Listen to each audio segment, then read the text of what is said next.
नमस्कार, आपके साथ मैं हूं प्रीति श्रीवास्तव। स्वागत है आपका स्टेट बुलेटिन में। रुक करेंगे खबरों की और बिहार के मुख्यमंत्री नीतीश कुमार ने पटना के गर्दानी बाग में नवनिर्मित बापू टावर का फीता काटकर और शिलापट अनावरण कर लोकार्पण किया। मुख्यमंत्री ने बापू टावर के भूतल, तीसरा तल और 5वें तल पर जाकर विभिन्न दीर्घाओं में प्रदर्शनों का अवलोकन किया। लोकार्पण के बाद मुख्यमंत्री ने राष्ट्रपिता महात्मा गांधी के चित्र पर पुष्प अर्पित कर श्रद्धांजलि दी। इसके बाद मुख्यमंत्री ने भूतल तल पर ही बनाए गए ओरिएंटेशन हॉल में टर्न टेबल थिएटर शो का भी जायजा लिया और ओरिएंटेशन हॉल में बैठकर बापू की जीवनी, उनके आदर्शों और कार्यों और बिहार की गौरव गाथा पर आधारित फिल्म का अवलोकन किया।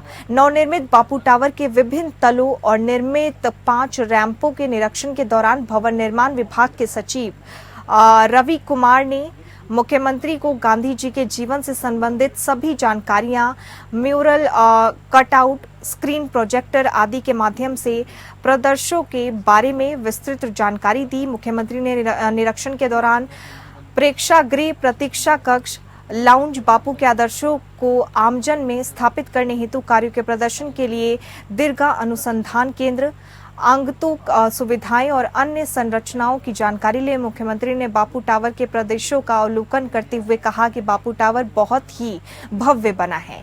ये लोगों के लिए दर्शनीय होगा। बापू टावर में आकर बापू की जीवनी, उनके विचारों और उनके आदर्शों को नई पीढ़ी जान सकेगी। यहाँ बापू के जीवन से जुड़ी ऐतिहासिक घटनाएं, गांधी जी के विचार, स्वतंत्रता संग्राम में उनकी भूमिका, बिहार से उनके लगाव तथा बापू के आदर्शों को बेहतर ढंग से रेखांकित कर प्रदर्शित किया गया है ताकि आमजन यहां आकर उसे देखें और समझ सके। इस परिसर को हरा भरा और व्यवस्थित बनाया गया है। इसके बाद बापू टावर के कॉन्फ्रेंस हॉल में आयोजित कार्यक्रम में मुख्यमंत्री ने बापू टावर वेबसाइट का लोकार्पण किया। इसके माध्यम से बापू टावर के बारे में विस्तृत जानकारी मिल सकेगी। मुख्यमंत्री ने बापू टावर के लोकार्पण से संबंधित प्रतीक का भी विमोचन किया। मुख्यमंत्री ने बापू टावर के निर्माण कार्य से जुड़े अभियंताओं और तकनीकी विशेषज्ञों को प्रशस्ति पत्र कर सम्मानित किया। कार्यक्रम में बापू टावर पर आधारित एक लघु फिल्म भी प्रदर्शित की गई। अहमदाबाद से आए विजय चारू और उनके सहयोगी ने बापू के प्रिय गीत वैष्णव जन तो तैने कहिए जो पीड़ पर आई जाने रे भजन की प्रस्तुति दी। मुख्यमंत्री ने बापू टावर परिसर में वृक्षारोपण भी किया। कार्यक्रम की शुरुआत में भवन निर्माण विभाग के सचिव कुमार रवि ने मुख्यमंत्री को हरित पौधा और प्रतीक चिन्ह भेंट कर स्वागत किया।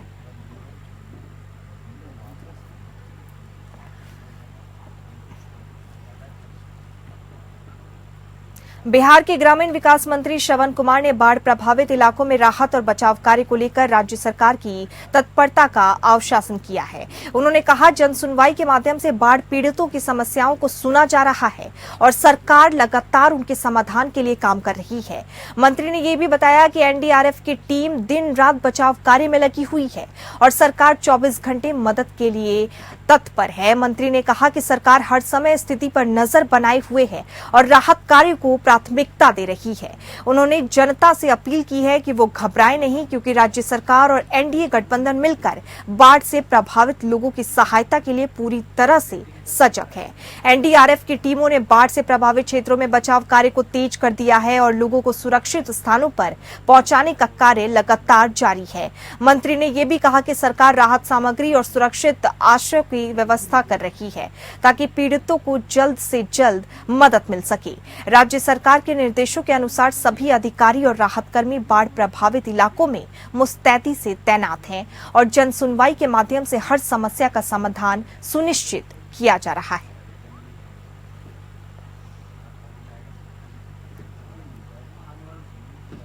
बिहार में निजी गाड़ियों के ड्राइवरों के लिए मुख्यमंत्री वाहन चालक योजना को नीतीश कैबिनेट से मंजूरी मिल गई है। इसके तहत ड्राइवरों को ट्रेनिंग दी जाएगी, उनकी मोटरसाइकिल जांच और बीमा की भी सुविधा दी जाएगी। मुख्यमंत्री नीतीश कुमार की अध्यक्षता में मंगलवार को हुई राज्य कैबिनेट की बैठक में यह फैसला लिया गया। इस बैठक में कुल 45 एजेंडों पर मुहर लगाई गई। राज्य सरकार के कार्यालय में साल 2025 में छुट्टियों की भी घोषणा करते हुए नए कैलेंडर को कैबिनेट में मंजूरी दी गई।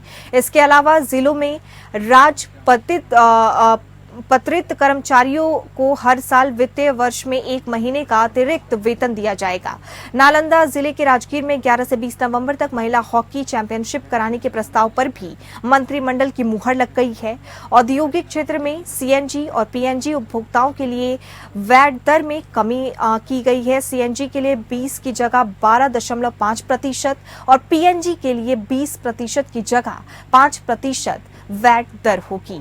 वहीं नीतीश कैबिनेट में अन्य बड़े फैसले लिए गए, जिसमें पटना के बिहटा में 300 बेड का नया अस्पताल बनेगा। चौथे कृषि रोड मैप के लिए 6,212 करोड़ की मंजूरी दी गई है। खगड़िया न्यायालय में 32 करोड़ की लागत से एक नया भवन बनेगा। पूर्णिया, कटिहार, छपरा, वैशाली न्यायालय में करोड़ों की लागत से नया भवन बनेगा।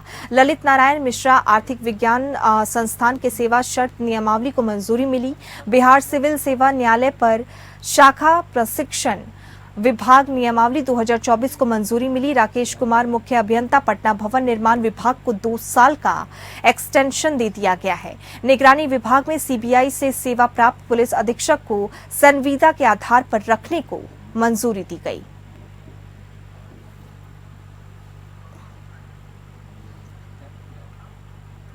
खबर झारखंड से। झारखंड विधानसभा चुनाव की घोषणा से पहले झारखंड दौरे पर आए प्रधानमंत्री नरेंद्र मोदी ने सत्तारूढ़ झारखंड मुक्ति मोर्चा और कांग्रेस पर जमकर निशाना साधा है।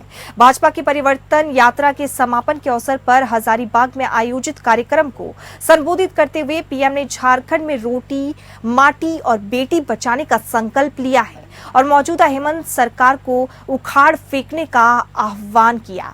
इधर पीएम मोदी द्वारा हेमंत सरकार पर निशाना साधने के बाद झारखंड मुक्ति मोर्चा ने कड़ी प्रतिक्रिया जाहिर की है। झामुमो के केंद्रीय महासचिव सुप्रीमो भट्टाचार्य ने पलटवार करते हुए कहा कि दरअसल भाजपा और मोदी जी हेमंत सोरेन से डरने लगी हैं।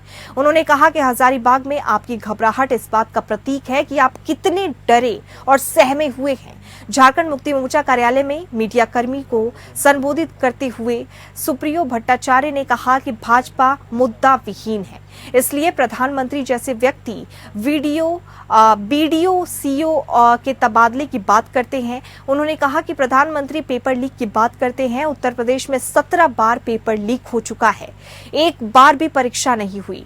गुजरात में नीट का पेपर लीक हुआ और सबसे चर्चित व्यापक घोटाले का मास्टरमाइंड शिवराज सिंह चौहान प्रधानमंत्री के बगल में मंच पर बैठे हैं। प्रधानमंत्री द्वारा झारखंड मुक्ति मोर्चा और कांग्रेस के खिलाफ आरक्षण पर दिए गए बयान पर सुप्रियो भट्टाचार्य ने नाराजगी जताई। उन्होंने कहा कि 2001 के बाबूलाल मरांडी के नेतृत्व में बनी एनडीए सरकार ने ओबीसी आरक्षण 27% से घटाकर 14% कर दिया था। हेमंत सोरेन ने विधानसभा से विधेयक पारित कर इसे 27% करने का काम किया है। रोटी, माटी और बेटी पर पलटवार करते हुए उन्होंने कहा कि प्रधानमंत्री कहते हैं कि हेमंत सोरेन ने 5 लाख नौकरी देने का वादा किया था, लेकिन प्रति वर्ष 2 करोड़ सरकारी नौकरी देने के वादे का क्या हुआ? इस पर शर्म आनी चाहिए। केंद्र सरकार पर बैंकों तक को बेच देने का आरोप लगाते हुए सुप्रियो ने कहा, आज स्थिति ये है कि जनधन के तहत पैसा जमा करने और निकालने में पैसे लगते हैं, सिर्फ लूट है और आप हेमंत सरकार पर लूट का आरोप लगाते फिरते हैं। राज्य की जनता समझ चुकी है कि लोकसभा चुनाव से पहले यहां से शहीदों की मिट्टी एक बर्तन में भरकर अमित शाह जी को दी गई थी। इस बार 2 बर्तन होंगे, मिट्टी भी खोद कर निकाली जाएगी।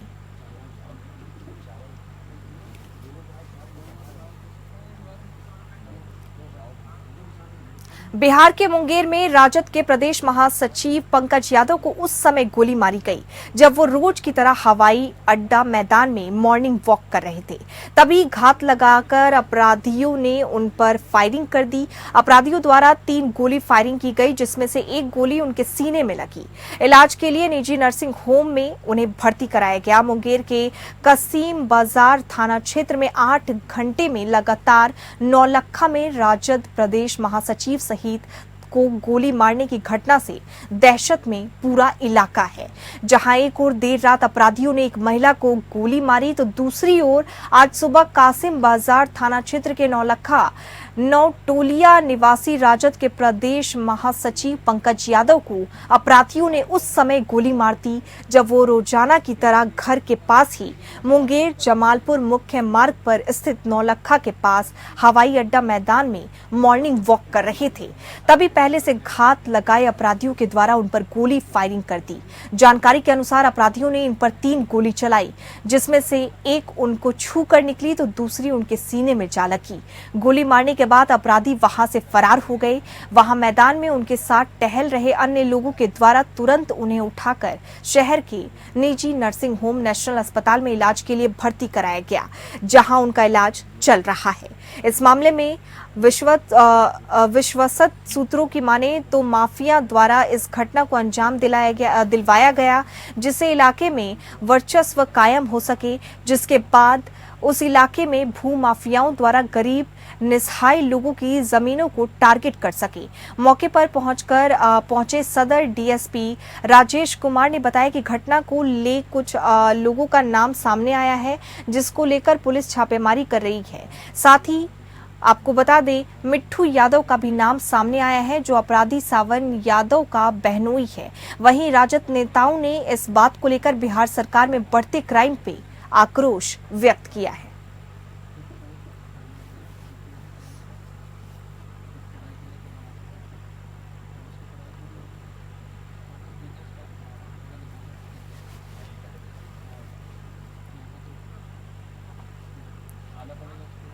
झारखंड में विधानसभा चुनाव की तारीखों की भले ही अभी घोषणा नहीं हुई हो, लेकिन चुनाव लड़ने वाले प्रत्याशियों द्वारा तनिक भी देरी नहीं की जा रही है।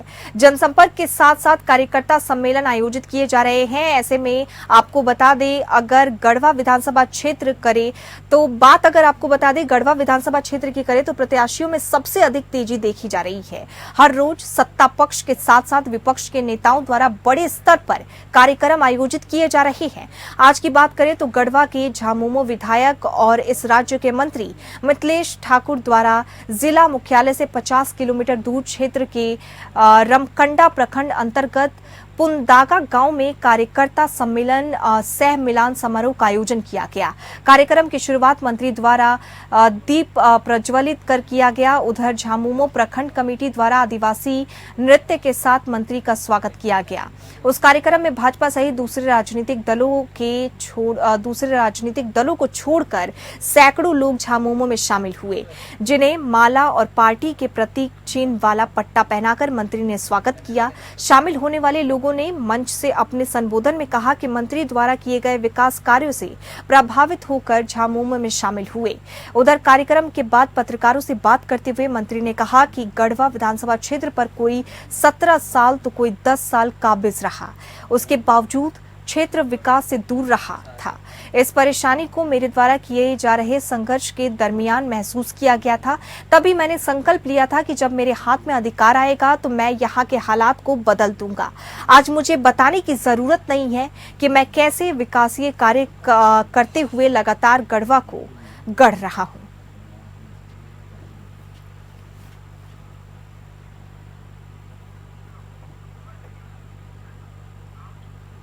खबर हरियाणा से। भाजपा हरियाणा प्रभारी और भाजपा राजस्थान पूर्व प्रदेश अध्यक्ष डॉक्टर सतीश पूर्णिया का मंगलवार देर रात को हरियाणा के रोहतक में अपेंडिक्स का सफल ऑपरेशन हुआ। भाजपा केंद्रीय नेतृत्व से लेकर भाजपा हरियाणा और भाजपा राजस्थान प्रदेश नेतृत्व ने सतीश पूनिया के शीघ्र स्वस्थ होने की कामना की है। बता दें कि भाजपा केंद्रीय नेतृत्व के निर्देशानुसार हरियाणा भाजपा संगठन प्रभारी सतीश पूनिया 2 महीने से अधिक समय से हरियाणा विधानसभा चुनाव में कार्यकर्ता के परिश्रम से पूरे हरियाणा प्रदेश में प्रवास, बैठकें और सभाओं के माध्यम से भाजपा के विजय संकल्प अभियान में जुटे हुए हैं। इस बीच मंगलवार देर रात सतीश पूनिया के पेट में अचानक तेज दर्द हुआ, जहां उन्हें रोहतक के एक निजी अस्पताल में भर्ती करवाया गया। जांच में उन्हें अपेंडिक्स होने की जानकारी सामने आई और आपको बता दें, ऐसे में डॉक्टरों ने देर रात अपेंडिक्स का सफल ऑपरेशन किया। अब डॉक्टरों की सलाह के अनुसार सतीश पूनिया कुछ दिन स्वास्थ्य लाभ पर रहेंगे। ऐसे में वो अस्पताल से ही दूरभाष के माध्यम चुनाव प्रबंधन में जुटे हुए हैं। वहीं ऑपरेशन के कुछ घंटे बाद ही सतीश पुनिया ने अस्पताल में भाजपा हरियाणा प्रदेश अध्यक्ष पंडित मोहनलाल बड़ौली, प्रदेश संगठन महामंत्री फणींद्र नाथ शर्मा और आपको बता दें प्रदेश महामंत्री अर्चना गुप्ता सहित प्रदेश टीम के साथ अस्पताल में ही चुनावी तैयारियों को लेकर चर्चा कर हरियाणा में तीसरी बार भाजपा सरकार बनाने का संकल्प दोहराया।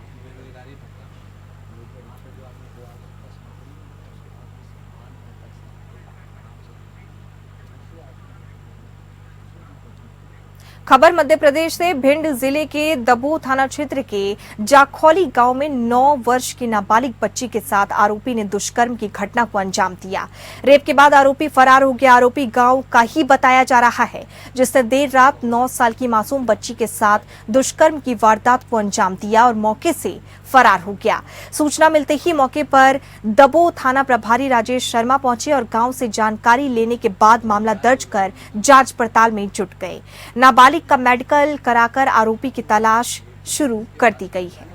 खबर छत्तीसगढ़ से। छत्तीसगढ़ के मुख्यमंत्री विष्णुदेव साय बलरामपुर जिले के दौरे पर पहुंचे। मुख्यमंत्री ने 17 सितंबर से जो स्वच्छता पखवाड़ा चला रहे थे उसका समापन किया और इसी के साथ आपको बता दें जिले के राजपुर में धरती आबा जनजातीय ग्राम उत्कर्ष अभियान कार्यक्रम का शुभारंभ किया।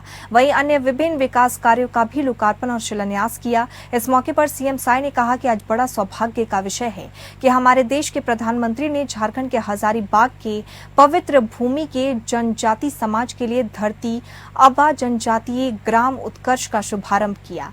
80,000 करोड़ का ये अभियान 65,000 से ज्यादा ग्राम और 5 करोड़ से ज्यादा जनजाति समाज के लाभार्थी होंगे। और आपको बता दें हमारे छत्तीसगढ़ में 6,600 से ज्यादा गांव हैं और करीब 47 लाख जनजाति समाज के लोग लाभान्वित होंगे। गांव में हर तरह के सुविधा, बिजली, पानी, सड़क, राशन कार्ड, आधार कार्ड, सरकार की जो भी योजनाएं हैं प्राथमिकता के साथ वहां पहुंचाई जाएगी। वहीं कांग्रेस नेता और नेता प्रतिपक्ष दीपक बैज के बीजेपी के कुशासन के आरोप पर जवाब देते हुए कहा कि उसके लिए हमारे गृह मंत्री जी पर्याप्त हैं कि 5 साल के आंकड़े निकाल लें और हमारे 9 महीने का आंकड़ा उठाकर देख लें।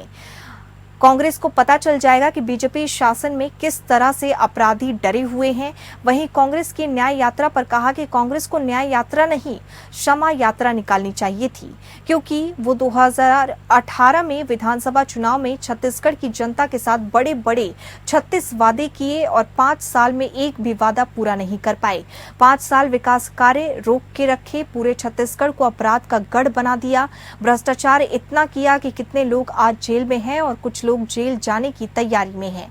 कांग्रेस को 5 साल विकास कार्य को रोकने के लिए छत्तीसगढ़ की जनता से क्षमा मांगनी चाहिए, इसलिए कांग्रेस क्षमा यात्रा निकालती तो ज्यादा अच्छा होता।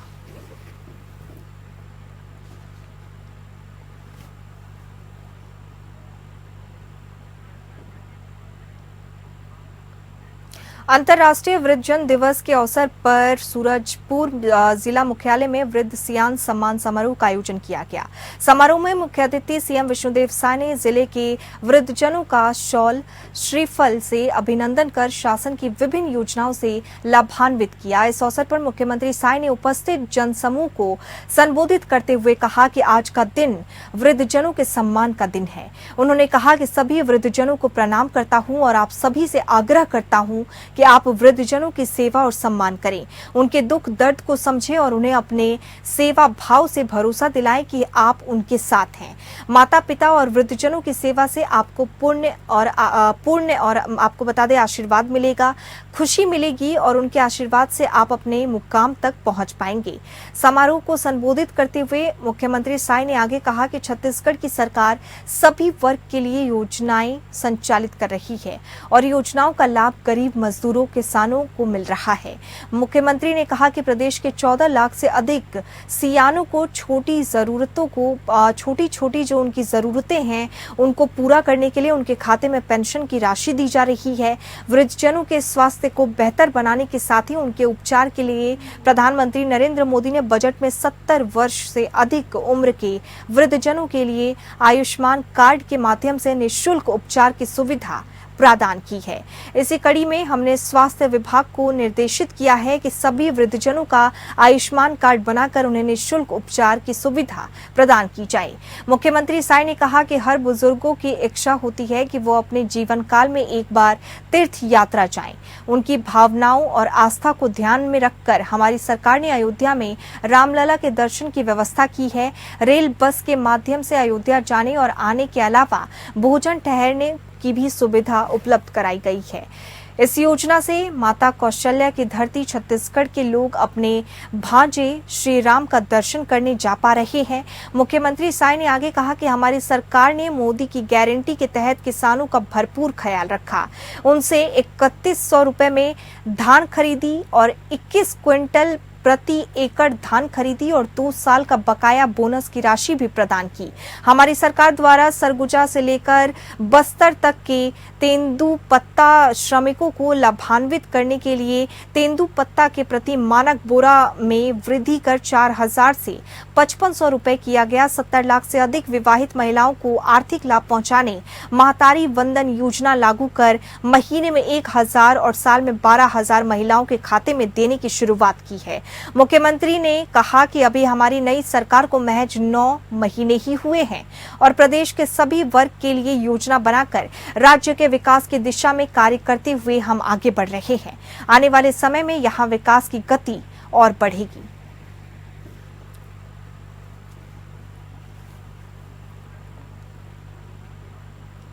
मुख्यमंत्री विष्णुदेव साय ने भगवान बिरसा मुंडा की जयंती के अवसर पर 15 नवंबर को छत्तीसगढ़ के जिले में जनजातीय गौरव दिवस मनाने की घोषणा की है।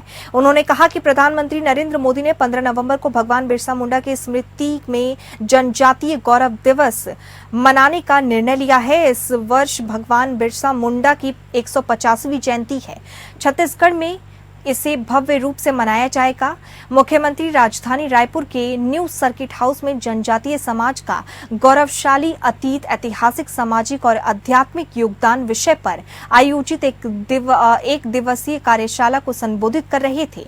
कार्यक्रम की अध्यक्षता वन मंत्री केदार कश्यप ने की। विधायक भैया लाल राजवाड़े विशेष अतिथि के रूप में कार्यक्रम में उपस्थित थे। मुख्यमंत्री ने कहा कि जनजातीय समाज का गौरवशाली इतिहास रहा है। ये सोचकर गर्व होता है कि अनेक महान स्वतंत्रता सेनानियों का जन्म जनजातीय समाज में हुआ। अपने देश के लिए संघर्ष करने की परंपरा जनजातीय समाज में प्रारंभ से रही है। शहीद वीर नारायण सिंह, ज्ञान सिंह, गुंडाधुर जैसे अनेक महान नायकों ने अपना बलिदान दिया। मुख्यमंत्री ने कहा कि पूरी दुनिया आज जलवायु परिवर्तन की गंभीर चुनौतियों से गुजर रही है। ऐसे में प्रकृति का संरक्षण बहुत आवश्यक है। जनजातीय समाज ने हमें प्रकृति के संरक्षण का मार्ग दिखाया है जो आज भी अनुकरणीय है। जनजातीय समाज में प्रकृति की पूजा की जाती है। पूर्वी छत्तीसगढ़ में साल के पेड़ में जब फल आते हैं तो सरहल पर्व मनाया जाता है। मुख्यमंत्री ने कहा कि जनजातीय संस्कृति में गहरी आध्यात्मिकता छिपी है। प्रकृति को सहेज कर प्रकृति के अनुकूल जीवन जीना, बड़े छोटे, स्त्री पुरुष में किसी तरह का भेदभाव नहीं करना, सब बराबर और प्रकृति का उपहार सबके लिए है। ये बातें हमें इस समाज से सीखने की आवश्यकता है।